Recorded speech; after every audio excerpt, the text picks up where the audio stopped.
Hello everybody, this is JJ Lin and you're watching the AU Review.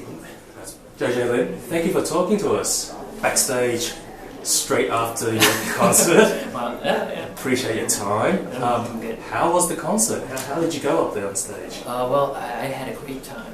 I really had a great time. The audience were very engaging, very quick to respond to all my jokes and whatever that happened on stage. I think it was a really close stage to the audience, so I had a really close look at everyone's expressions, faces, and they were really warm and welcoming. I think the Sydney fans, it was my first time in Sydney anyway. Initially I was a little nervous because it's my first time. I didn't know how the crowd would respond to my music and my jokes. I guess it turned out pretty well, and I realized, my Sydney fans are really fun. They're really fun. So I felt at ease on stage. I was able to be myself and just let myself go. It's my second time doing a show in Australia. The first time was a couple of years ago, maybe about 5-6 years ago. It was in Melbourne. This is my first time in Sydney. I miss Australia because I love the weather here. I love the scenery. I love the people here. They're just warm and good food. Yeah, I really miss Australia. I believe you released an album last year, 2013. Yeah. That was your 10th album. 10th studio album. So 10 studio albums in 10 years. Yeah, that's pretty prolific. I guess when you look back, time really flies, and in an instant, you have been in this. I've been in this field for 10 years. I think I've had a very fulfilling career so far, and I look back and I'm happy.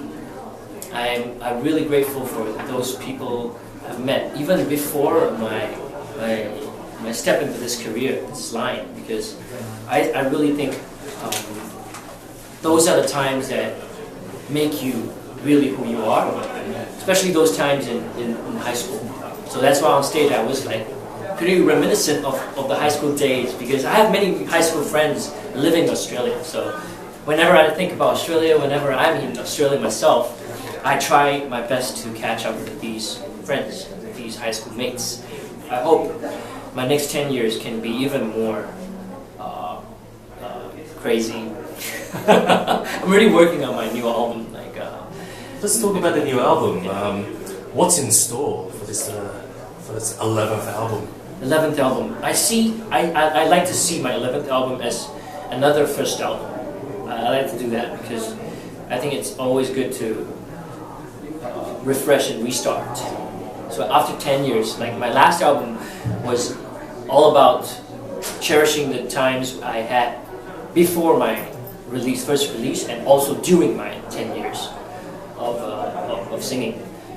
But I think the 11th album, I'd like to have a really fresh start again, to let myself just reboot. I think my next album would be more,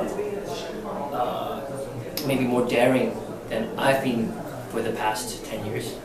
Because I've been in this field for some time, and there are many different things that I would want to say right now through my music. So my next album, I'd like to have a new sound to it, a new beat to it, a new story or a new theme that I probably will express myself more freely compared to before.